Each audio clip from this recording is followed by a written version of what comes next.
Recently, I talked to you about how our God has become unfashionable.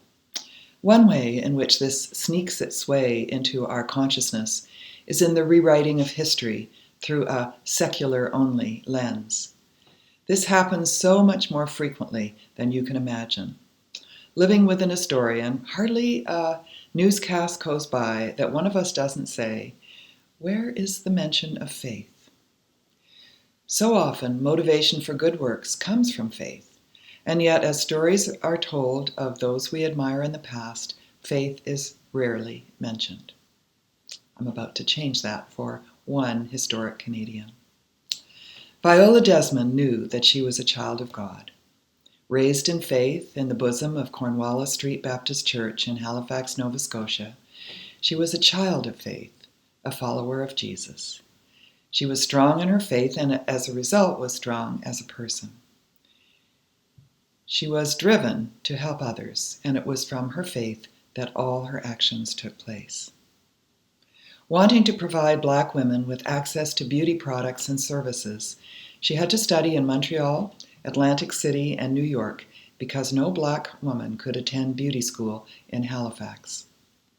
She opened a salon and immediately a beauty school to train others. And she created products for her people herself. It was on a trip to distribute her products that her car broke down and she found herself in New Glasgow for a day while it was repaired.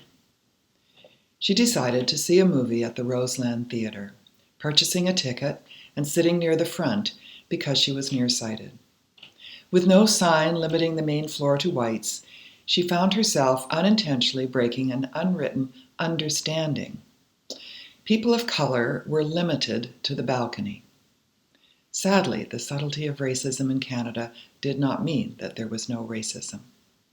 When accosted, she was told her ticket was for the balcony, 30 cents plus tax.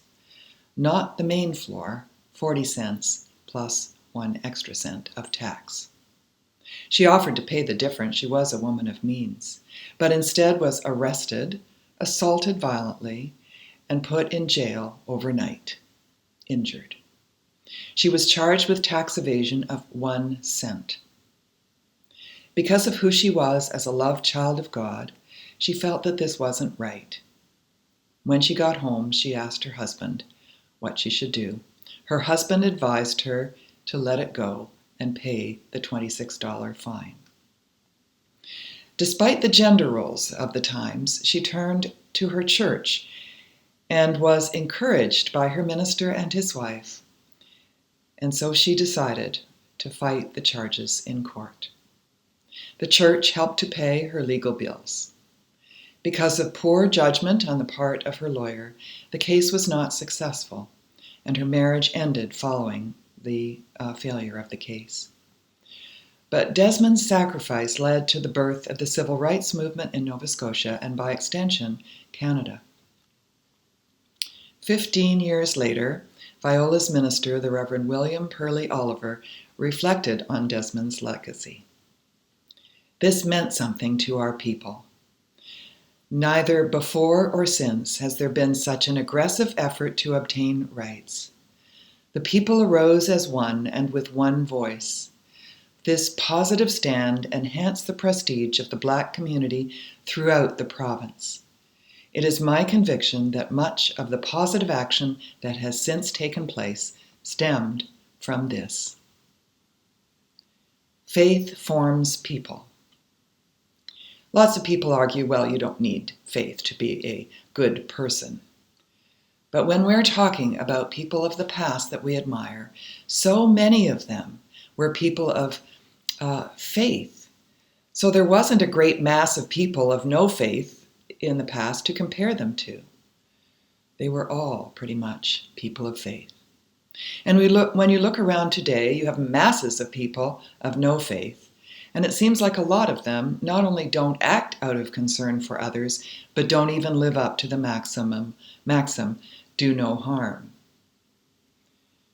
When you hear about an admirable person in the past, perhaps even in the present, do a little digging to find out how their faith played a role in their lives. The briefest mention of a church connection is a hint that faith was a central part of their lives. The history of people of color in our country is the history of a people of faith living with hope through hardship.